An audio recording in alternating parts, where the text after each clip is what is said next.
It's your girl Kai. I'm TNT. And we are two dope black women tasting, discussing, and spilling tea over wine. Over wine. Hey y'all. So today we have a very special guest, Taylor. Taylor Port, that is. So this wine has been going viral on all of the social media platforms. It's been around since like 1860 something. She has 1880, and she has 18% alcohol percentage. So we're gonna try that out for you guys today.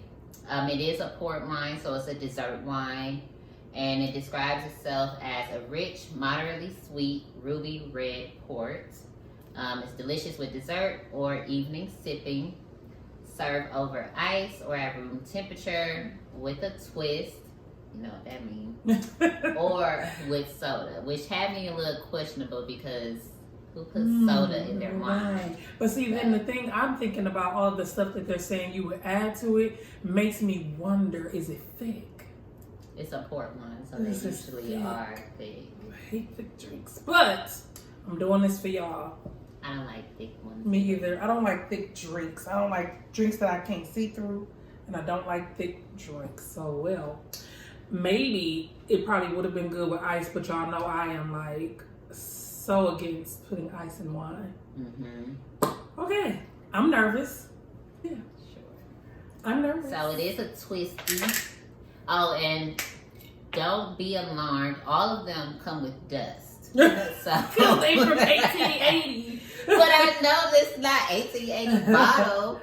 I was like, why are they all so Oh, it don't dusty? look too thick. No. And they dusty because ain't nobody drinking Taylor Port. Obviously it is. It was literally like when I went to grab this today, it was probably about 4 bottles left. The price on this was about $7. They do have a bigger one, but this is the normal 750 milliliter. And all of them were dusty. I didn't understand it. So this is giving dusty niggas. That's gonna be the theme of the episode, I think. It definitely is dusty niggas. So not even putting this to my nose, I can already smell it. What does it smell like to you? Smell like red liquor. It's not thick as, it doesn't look as thick as I thought it would be. But then I'm sniffing it, it still smells like red liquor with a little touch of Robitussin. Oh, I am so nervous about this. Let's do it. Oh, Lord.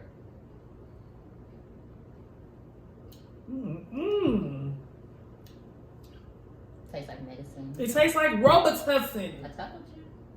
Did you know that ahead of time? I didn't know it was going to taste like that. That's just what I smelled. I don't like. You don't like it? I could drink this. It is thick. When you taste it, it's okay. Let's talk about it. When you look at it and you swirl it around a glass, I expected it to coat the glass because a thick drink would do that. It didn't, so it's deceiving. So it's deceptive, like dusty niggas. It tastes, it's thick, like cough syrup. When it hit my mouth, I felt like it was thick like cough syrup. And it tastes like, it don't taste like medicine. It doesn't taste like medicine. But it does have like a hit your mouth like liquor. It's burning my chest. Yeah, it's burning my throat. It's burning my throat, so it hits your mouth like liquor. And it's not good, huh? I would drink this if the plan is to be fucked up. But you know how you take a shot? It's like medicine. And then you like, oh, that was smooth. Then you go sit back down. You like, like that's burning. That's what I'm getting from Miss Sis here. She likes that. And so here's the thing. This is one of those wines that, remember I told y'all that me and one of my best friends, when we drink wine, we be like, oh my God, this is disgusting. And then we keep drinking it because we're going to finish the bottle. And then be like, you know, I'm not really mad at this. Then like how you do with Dusty niggas. Right. This nigga is irritated. Yeah, you gonna have to drink. I'm not really mad. He not that bad. And then by the end of the bottle, we like, oh my God, that was so good. We got to buy it again. This is one of those. Yeah, I'm glad I didn't pour It do burn your chest like, but like it's a shot. easy enough to go down to where you would keep drinking this. So it is a TikTok I sensation. don't like the face I make that I feel like I'm making when I drink it. It is a TikTok sensation right now, and I think the challenge is finishing a glass of it. And not a lot of people have been able to succeed as far as not being drunk. Well, I think that if anybody could finish a glass of this and still be okay and functional, it would be us. We drink a lot. We don't drink a lot, but we drink a lot. Our tolerance is high. Yeah, I went to happy hour. Tolerance. I went to happy hour with one of my coworkers, and I was throwing them back. And I'm sitting here like, they ain't put no liquor in these drinks. And she was like, I feel good. And I was like, damn, I drink a lot. I'm gonna pour a little bit more. Okay. I'm telling you, it's one of those things that by the end of the bottle, you like, I like it. Let me get another bottle tomorrow. I just don't want to be fucked up in the middle of the day. Yes, we film in the middle of the day. So what does this pair well with? Taylor Port, like most ports, like Kai said, is a dessert wine. So dessert wines obviously are going to pair well with desserts, but they pair best with chocolate desserts. Chocolate, dessert wines, chocolate, and port are a classic pairing that go really well together. And I can see it. Like I can see this being good with some chocolate.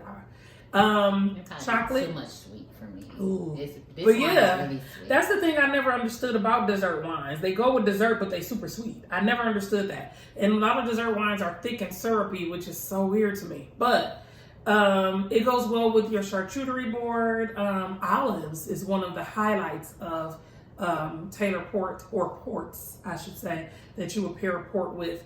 And really savory foods. So like if I was going to drink this, which I probably would never drink it again. Now, I feel like this wine will have you so messed up and so hungover the next day. It just is literally giving me hangover, I'm never gonna drink again. You threw up all night in the Tolly vibes. That's literally what this is giving me. And so, I would have a sip of it at a dinner party in a little shot glass, but I would never buy this again. What about you? I don't buy it again. She's trying to get good. But, okay. If I needed to, get to point A, point B Fast. at the most efficient manner, No food. I know. Okay. I'm not going to be able to do it. I'm not. So for our tea bag segment today, RIP Takeoff. Jesus. That was very traumatic to wake up to. Mm-hmm. That's it for me. I was on Twitter and someone asked, I wish I knew these people's names so I could cite them when I reference Twitter, but I don't know anybody's Twitter name. People that I follow every day, I don't know their Twitter name. I mean, that I interact with every day. I just know their pictures. So she asked, which celebrity death really shook you the hardest? And for me, I'm usually not affected, or it usually doesn't bother me when people die that I don't know.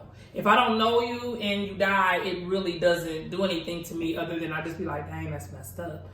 So the celebrity death that affected me the most was David Arnold, the comedian David Arnold. That really messed me up because how I follow him on everything and him and his family, and he gives us such an open door into his family that I felt like he was like my uncle or something. And so his death messed me up the most, but I will have to say Takeoff was the second celebrity death that really messed me up. And the reason why is because it wasn't like oh my God, I love Takeoff. It was more or less the way that it happened and how he was just allegedly, I wasn't there, chilling off in the cut, minding his own business, and he the one ended up dead. That really messed me up because it's like, you can imagine you go to a bowling alley with your people. It's some discussions going on, and I saw the video. So, they were talking about a basketball game, but they wasn't arguing though. And then the thing that kind of messed me up is that Quavo was kind of like, man, let's go. Ain't nobody got time for this. And then tussle, pop, pop, pop. Like, what? Yeah. That tripped me out. I refuse to watch the videos. That tripped me out. And I don't think I have any celebrity deaths that really affected me too much. It was sad to wake up to Takeoff's death only because, I don't know, like, all death is probably unexpected, but his was just like, this not real. Like, they done fake kill Takeoff today. Like, why would they do that? And then it turned out to be real, and it was like, dang, like, he wasn't, you know, from what we could see from, you know, social media or from the outside looking in, he's always like the laid back one, the quiet Migo. Yeah, that's the part that messed me up. He not in the shade room. He like really just low key. Right, and he wasn't even left off of Bad and Bougie.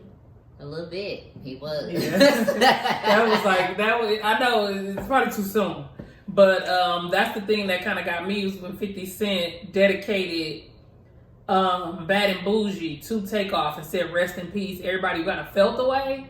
Because if you know, you know. So, right, Takeoff wasn't on Bad and Bougie. Or he said he wasn't left off Bad and Bougie, but he kind of was. And 50 Cent to dedicate that song to him, and he really wasn't even on it. 50 Cent is so messy. Yeah. He's like the messiest man. Collective could, like, you know, finally cancel him. But well, all together, but yeah. I mean, because we can still watch all of the Power stuff and cancel 50 Cent. How is that? That's like his biggest thing right now. It's a new segment. I love a new segment. So, it's gonna be, do you have like wine or wind? So it's either going to be something I'm whining about or venting, or something I'm winding about. So a piece of like advice or a gem that I learned throughout the week or something I want you guys to take with you. And today... Oh, that's cute. I like it. Today I want to whine. Okay, let's go. So I'm whining about, and of course you guys have probably heard a lot of conversations around this as far as the black women, black men, black men being the most lonely people on earth right now, blah, blah, blah. And my frustration with that, because one, we're both single, we're both dating, and it's just really ridiculous. It is ridiculous. It's a freaking comic. Like, this can't be, like, this is not real life. Like, honestly, when I look at, like, my dating life, I was like, is this a movie? Because this is not really happening to me. I can't, anyway. But my frustration is, from my perspective, I should say, black women are continuously held to the regard where we have to adapt and we have to change. And we have to keep it going. Like, we have to keep moving no matter what. And black men are not always held to that same regard. So in the midst of the new decade, 2022, here we are, a lot of us have already been to therapy, are currently in therapy, are learning more about ourselves. We're educated, one of the most educated demographics in the world. And we're establishing businesses and everything. And when we're looking for a partner, it's like, okay, do we have to lower our standards? Or are we going to have to become mentally and emotionally prepared to be alone? So that's the frustration for me, is like navigating through that. And you run into so many dusty niggas and it's like, how do you deal with this? Like, why aren't you guys taking the steps to, one, be an adult, two, become emotionally intelligent, or at least self-aware? It's the delusion for me, and I don't understand it. So that's my venting session. Oh, can I comment to your vent? Sure. Okay, because I'm gonna whine. You're right. Everything you said is absolutely accurate. And a lot of times the thing that bothers me about that is when people say that we need to start dating outside of our state, our city. I'm sorry, but I watch lots of social media and all of the black women all over are complaining about the same thing as us. So stop telling us to go find somebody or date people outside of our city or our state, and the state and the city that we live in is the reason why we single and the reason why the black man ain't this, that, or the other. And this is not a rant about black men. We just love black men. There's a part of me that wishes that I was diverse in dating. I'm not. And I'm not even gonna lie. I don't want to date anybody outside of black men. So that sucks for us. But I was talking to somebody and they said, we were talking about how black women and Asian men are the most unmarried demographics on the whole earth. Do y'all know how powerful it would be if black women and Asian men all started to marry each other at like a mass migration rate?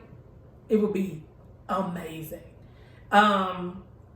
Just with the intelligence and the education of the black woman and a lot of the business savvy and the entrepreneur spirit of Asian men, a powerful dynamic. I can see that. And at some point, I know a lot of, and it's so crazy, and this is the reason why Asian men and black women are the most unmarried population. Because we are the two that don't like to date outside of our race. Ain't that something? So if we all kind of just got together, I got dibs on the tall, fine Asian dude. We all do. Okay. I got dibs on him. But I thought about that. And I have seen some Asian men that were very handsome. So I've seen some Asian men with some swag about them. And I'm like, it could work. But I think that needs to be a thing. Black women, Asian men, it needs to be a thing. So, yeah. But I'm going to wind. So I'm going to give like some, a piece of advice. When you guys travel out of the country and you go to these all-inclusive resorts, we just got back from Jamaica again, it might be a good idea to buy some bottles of liquor at the airport and just take them to your room. I'm just saying, because they watering down these drinks, y'all, at these all-inclusive resorts. Like, they watering them down. The first time we went to Jamaica together, when I tell y'all we was up, we were messed up. We went back this time and I didn't have a night where I felt like the liquor had got me where I was trying to go. I had one night. Yeah, I did not. And so for me... Shout out to you. What's your name? His name was Steve or Steven or something. Okay, yeah. Shout out to you. Steven in Jamaica, bartender, said I got something for y'all and pulled out a special bottle of liquor that wasn't tampered with and made they drinks with it. I noticed at the bar, I guess I'm whining. I guess I'm whining. But I noticed at the bar, all of the bottles of liquor that were supposed to have been new were all open. All of the bottles were open. Oh yeah, you told me that. So it was like, you know how you have a bunch of new bottles of liquor that the bartender is waiting to open so that they can pour drinks from? They all was open already. And I'm like, they really tampering with this liquor. Not tampering with it in a way that's harmful, but tampering with it in a way that stretches their liquor and you not really feeling it. So one of my favorite YouTubers is Miss Vaughn, Miss Vaughn TV. She from Chicago, and I promise y'all I want to be friends with Miss Vaughn because like we live down the street from each other. But that's neither here nor there. I noticed that when she travels and goes out of town, they always take liquor to their room. Like they always buy bottles and they'll have it in their room, whether it's wine or liquor. Because a lot of times if you want to really get somewhere, you know, you got to have your own stash. So tip, get at least one bottle from the airport and take it to the room. All right. Well, that's it for that segment. Yeah, and so lastly, of course, we end all of the episodes now with TNT's Explosive Thought. So the TNT Explosive Thought today is, when you spit outside of your car when you driving down the street, maybe you should watch where the spit is going and where it's going to land. Somebody spit on my car. So they just spit out the window? They spit out their window and they spit on my car, and I was livid because I didn't know who it was. I didn't see who it was. I came outside and there was spit on my car. Usually, I rarely have to spit. I'm not a fan of spit. Yeah, me but either. if I so happen to be coughing up mucus or something. You should Open the your door and spit down. No, niggas do this. Dusty niggas. They put their window down, they hawk, and they spit out the window. And then it flies somewhere, but you don't know where it went, and it hit my car. And I was so livid. Oh my God, that grossed me out, because spit grosses me out. Y'all spit in each other's mouth if y'all want to. It grosses me out. So I had to go get my car washed, which I was going to do that anyway. But watch where you spitting. That's my TNT explosive thought for today. Okay, so see you next time. Yes. We're the Taylors. Tasting Taylor. All right. Taylor's Tasting Taylor. That could have been a whole channel. Cheers. Cheers.